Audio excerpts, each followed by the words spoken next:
Hi, I'm Max Keiser. This is the Keiser Report. You know, about 3 years ago, I think now, we invented the term, or coined the term, neo-feudalism. I see it all the time now. Ha ha ha ha, we did it again. Stacy. Well, certainly, Joe Biden seems to praise himself and his administration as being FDR-like. And what I kind of see it as is being more and more comfortable in the last days of empire to assert your imperial powers for your domestic economy. So we have the resource curse situation whereby, just like in Saudi Arabia, where they just pump oil and they have 5,000, maybe 7,000 princes, and they keep them all in really nice lifestyles. Well, now we're getting comfortable with just printing, right? Printing cash is the same as pumping oil. So we had that huge jobs miss, right, last week, and that was 266,000 jobs added when 1 million were expected by economists. And on top of that, there had also been a downgrade of what had been added the previous month. So they said in March that we had added 900,000 jobs, but in fact it was only 700,000 jobs. And yet there are nearly 7.5 million job openings, right? There's jobs being advertised, 7.5 million across the economy, but nobody feels like working. So the word of the day is shortage. Why can't employers find workers? There are millions of job openings, but no takers. And this is from mishtalk.com. And he points to this chart from Indeed. And they show the applicant gap and the change in job openings and applications since January 2020. And you see in the orange line there that the openings have absolutely soared, and yet applications are declining. So nobody's going in to take these jobs. But the second chart shows that the biggest job jumps are actually in manufacturing. So it's not like it's just people are like, oh, I'd rather stay home and work, and not work, and I earn more staying home with a $300 extra week now for enhanced unemployment benefits. And why would I go work at a McDonald's or fast food? These are manufacturing jobs as well that are being hit. People aren't showing up to apply for those jobs. Yeah, it is like Saudi Arabia. They're part of, and the biggest component thereof, the cartel of OPEC. Yeah.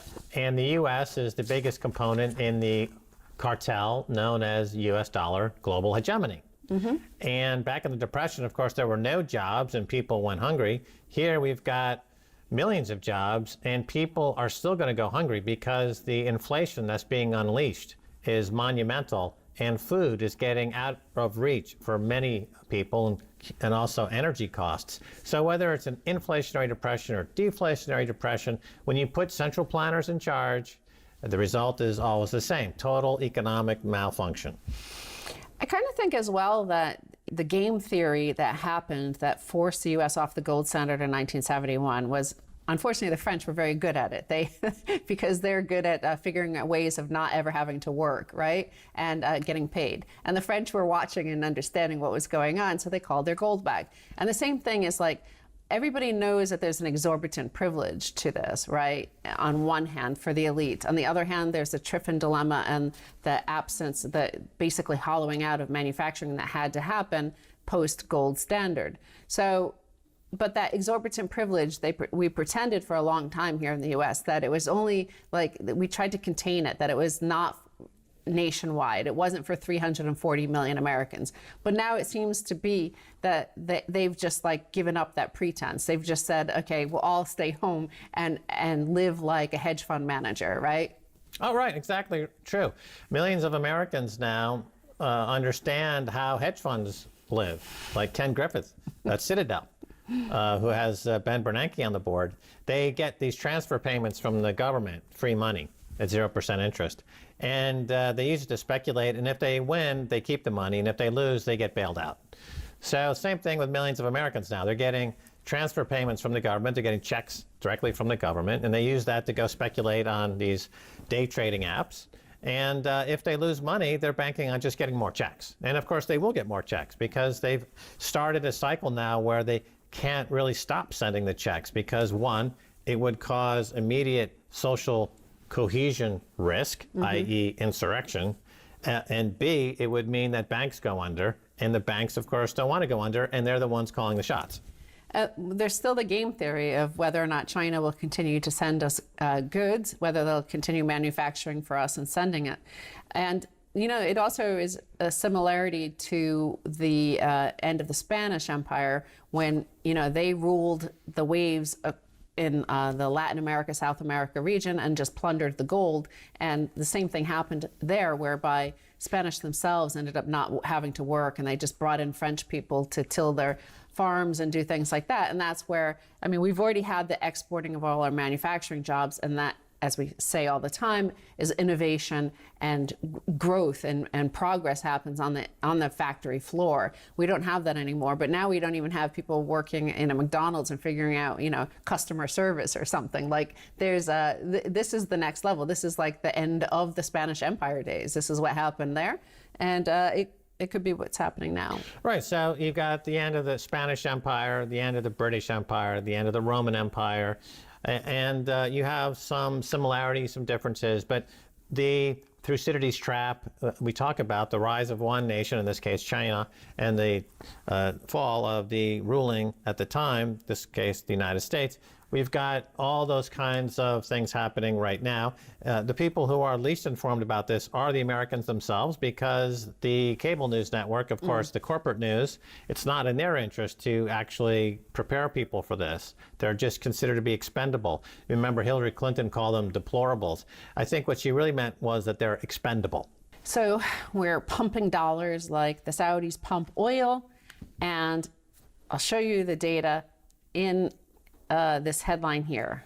Fed's QE amid everything mania, total assets are now $7.8 trillion, more than doubled in 18 months since repo market blowout. So, you know, they started tapering a bit from their May 5th high. They've cut back by $50 billion in their balance sheet. But wait, since the repo market blew out in September 2019, this can-do Fed has added $4 trillion to its balance sheet, more than doubling it in 18 months. That's how nuts these efforts have been to bail out the biggest speculators, inflate the biggest everything mania, and create the biggest wealth disparity America has ever seen. All of it in the shortest amount of time. Just for your amusement, you can look at the chart of the Fed's balance sheet. This is during the financial crisis of 2008, 2009. When Keiser Report started right around there, and look how much it's grown since then. It was such a wee little baby. It was only $2 trillion back then. Right, to be clear, if the Fed may have tapered slightly at some point, remember all the central banks around the world are coordinating their policies, and at no point over these past 20 years have we had ever a day of net global taper or decrease in central bank asset purchase. So on an aggregate basis, we've had only up in terms of central bank aggregate purchases on their balance sheets. And this, of course, to get back to neo-feudalism, is leading to neo-feudalism, because all of that purchase of all those securities is a transfer payment to the bankers on Wall Street and their friends, and simultaneously driving the price of food and energy so that most people can't afford it anymore because it's causing inflation now. And we're going to end up, as you say, like Saudi Arabia, where the population is expendable, right? You've got the 5,000 princes. They have all the wealth, and everyone else is essentially expendable. And there is no rule of law. There's simply an autocracy. In the U.S. now, you've got an autocracy of central bankers and central planners, and everyone else is expendable. And they're going to be really struggling to feed themselves. So, well, in the first headline, I talked about the people, the 340 million ordinary Americans, like the Spanish Empire, the last days of the Spanish Empire, when they had so much gold that they even forgot how to work. Until then, they had too much gold, and it caused inflation. Then let's compare it to the Roman Empire with this next bit, because the Fed's balance sheet, so we said it's over $7 trillion. $5 trillion of it is treasuries. That's like monetizing your debt. That's coin clipping. That's the essential of essentially coin clipping, just like the Romans did to finance their wars and their hungry people and give them bread and circuses. And that brings me to the other one, the bread and circuses of the Roman Empire. And What do all Westerners, is it quite common in the English-speaking language places in particular, like the United States, the United Kingdom, Australia, Canada? They love their property bubbles. They love their their housing bubbles. Of course, some Scandinavian countries too. But they have over $2 trillion of mortgage-backed securities. And Wolf Street asks, why the heck is the Fed still buying any mortgage-backed securities? The U.S. housing market has spiraled totally out of whack, and yet the Fed keeps adding mortgage-backed securities to its pile. Now at $2.2 trillion to push down mortgage rates and pump up housing prices. So this is the bread and circuses part of maintaining this, this last days. I guess it's like when your well is about to run out, right? And that is the dollar spigot. You might as well pump it as hard as you can. That happens with many oil wells. They just pump and pump and pump, and whatever they can get out of it, they'll get the dregs out of it. But this is the bread and circuses part of it, in my opinion. Right. So these mortgage-backed securities are on the balance sheets of the banks, and the Fed buys them back, and they give them a value of 100 cents on the dollar. But they're distorting the economy so much, and people can't afford housing. And that's part of the things they won't be able to afford, including food and energy. Add housing. It's already impossible to get health care, really. So the result is impoverishment. And that's what we're seeing due to the autocracy emerging in the central planners and the central banks. And buying back mortgage-backed securities is another bailout of the banks. It's a rolling bailout of these insolvent banks that don't have any net book value. The book value of all the major Wall Street banks is negative. They have no book value. It's a complete farce. But the complete farce, only somebody has to call it. That's how game theory works. The United States, the US dollar standard post-Bretton Woods was a farce until de Gaulle sent a naval ship and got his gold back. Then it ended, the farce ended. Somebody has to call it.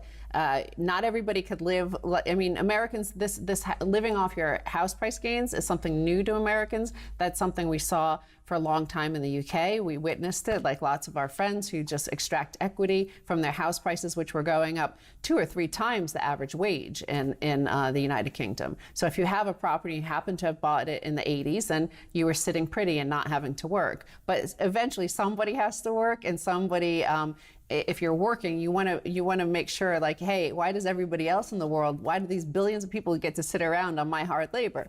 Maybe you might start asking for Bitcoin or so hard money. All right, Bitcoin is the speculative attack, calling time on the central banks. People like Michael Saylor and Elon Musk are going to cause huge changes. Okay, we're going to take a break, and when we come back, much more coming your way.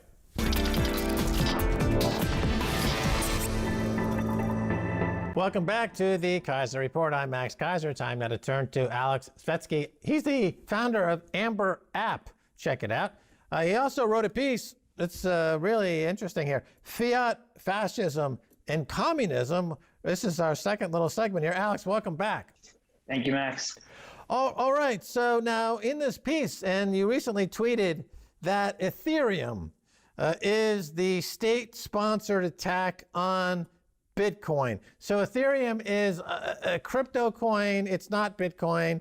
It's got a high so-called market capitalization. It's been around for a while, and it's got a lot of controversy surrounding it. Your thoughts here is that it is the state-sponsored attack on Bitcoin. Okay, what get into that, please. Well, let's think about it. So the state can't, they realized early on that they can't turn Bitcoin off. You know, they tried with Silk Road. You know, they've said all sorts of stuff. They've been discrediting it for 10 years. They realized that they can't get control of the mining.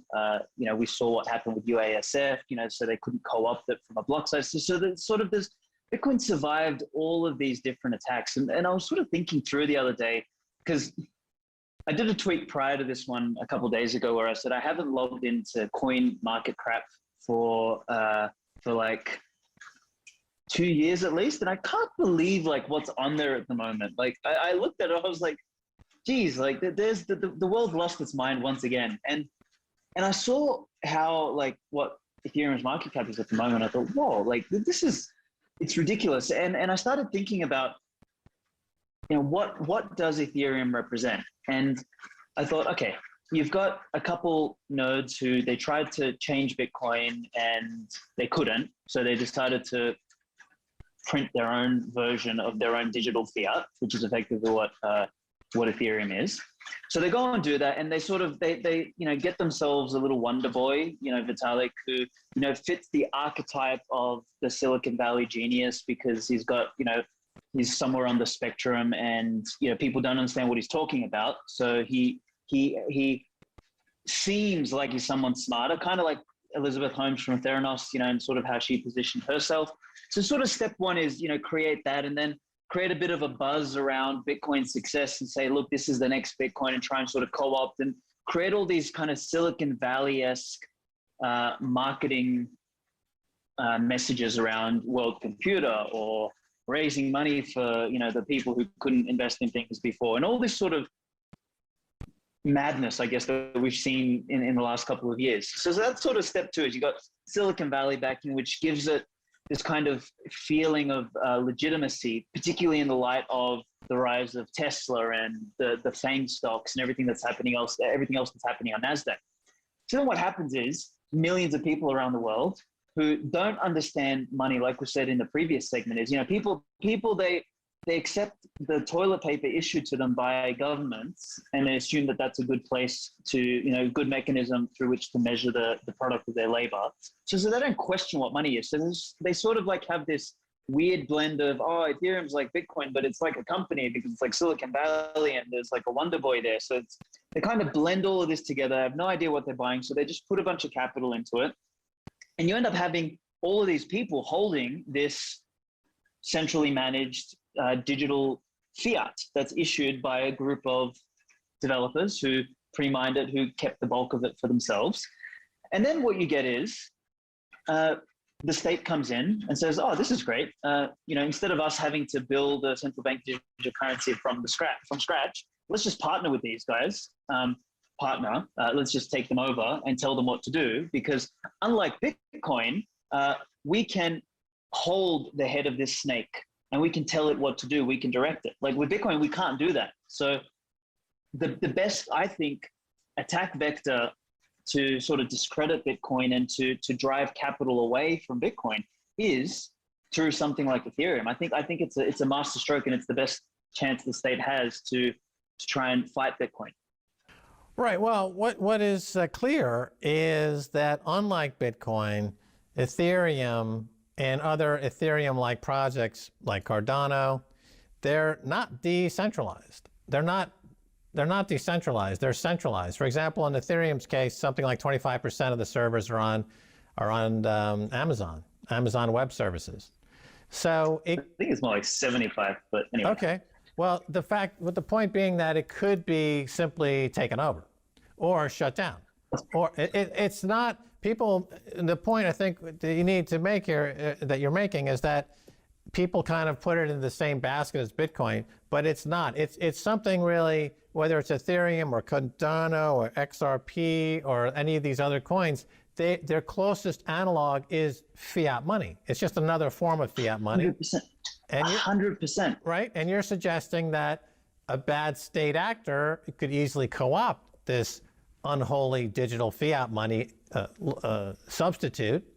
And so now you're thinking, though, that there's more to it, in that there's actually some grooming going on behind the scenes, where they're turning this young man into kind of a Manchurian scientist, computer scientist, who they're going to basically they control. And the reason I think you could come to that conclusion is that the Ethereum project is so vastly inferior to Bitcoin that that the fact that it gets any traction whatsoever, you need to really put a concerted effort into that from all layers of the power structure. Speaking of power structure, The Economist magazine was out with a cover story on central bank digital currencies, and they were hailing them as a positive for the global economy. you're speaking of state actors and digital money. What do you think of this? Well, I was arguing with my brother about this yesterday, and I was saying, look, I said I'm in this for financial freedom, and so my brother's a trader, and he trades traditional, derivatives and all this sort of stuff, and he's sort of, been completely dismissive of Bitcoin all his life. Now he trades it because he thinks he knows which way the price is going, right? And anyway, he's like, yeah, I'm in it for financial freedom too. And I'm like, no, you're not in it for financial freedom. You're in it to make dollars, which doesn't give you any form of financial freedom because your money is dependent upon someone's promise. I said, the money that I'm looking to accumulate, the wealth that I'm looking to accumulate is not dependent on the promise of an institution, a state, or an organization. It is rooted in the second law of thermodynamics. So that for me is what separates Bitcoin from all of these other forms of fiat, be it Ethereum, be it the traditional US dollar, be it the yuan, or be it these new digital fiat currencies that they want to issue from the central bank stamp. Now, the thing about these central banks is, or these central bank digital currencies, we've seen the ramifications of large scale tech companies having the ability to censor speech, right? And speech is the stuff that you just say out of your mouth, right? So whatever I'm saying on Twitter, this, that, wherever. Imagine an organization having the capacity to censor your human action. So there is no more fundamental form of speech than human action, which is the things you do. So I always say to people, it's like, don't tell me what you believe, show me your bank account and I'll tell you what you believe, right? So people do what they believe through their actions, and their actions are measured through where they spend their money and what they do it on. With a central bank digital currency, the issuer will have the capacity to decide when you should spend, how you should spend, for what reason you should spend, and how much you should spend on what. It's ridiculous. Like China's trialing their version of, they're going to apply an expiry date to your money so that they can stimulate spending. It's like, do people not see the trap that they're sort of walking into? So this is not, that is a categorical reversal of civilization. It is not a progression of civilization. Bitcoin is a progression of civilization because it optimizes for the decision-making to be done at the level of the individual, not the level of the bureaucracy who thinks they know what is right for everybody else. Right, so they have the ability to engage in the massive psyop. And we see this in the casino industry all the time. So, for example, they issue the digital currency. Now they have a thumbprint or a fingerprint or a schematic of your actions and your motivations and your human profile and psychology. And they discern, after analyzing the data, that you have a weakness for chocolate chip cookies. So now they know that they can nudge you with chocolate chip cookies, either overtly or covertly, so that if they want you to vote, let's say not for that candidate for president, but they want you to vote for this other candidate for president, then your interaction with that screen via social media or something else is going to be laden with either subliminal or overt advertisements or giveaways of chocolate chip cookies. Very innocent, but they know psychologically that you cannot resist chocolate chip cookies. Of course, it gets more devious as you delve into the human consciousness and you find peccadillos that are, we have spent thousands of years in institutional, time and effort to deal with. But nevertheless, so you're saying that the ability to take away individual choice is here, vis-a-vis this 24-hour surveillance state that is digital money, Aleks. Well, let's play it out. So tell me, Max, you've got a bank account and you've got, Fed bucks, or, I actually think it's going to be some version of Ethereum, partnered with the state. So let's say, some sort of Ethereum derivative of Fed bucks or yuan bucks. You've got that in your account. Now, you and I, Max, jump on a podcast and we say something that is supposedly not deemed correct.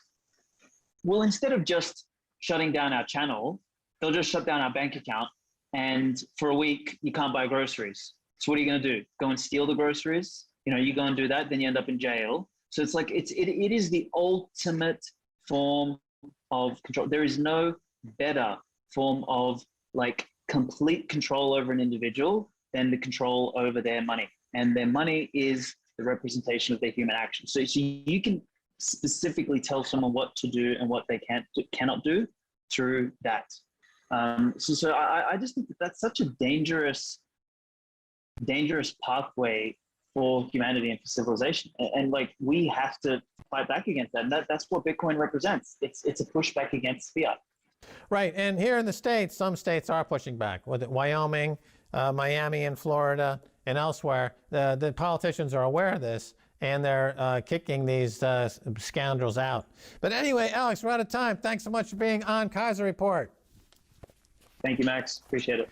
All right, and that's going to do it for this edition of Keiser Report with me, Max Keiser, and Stacy Herbert. I want to thank our guest, Aleks Svetski. He's the founder of Amber app. Until next time, bye, y'all.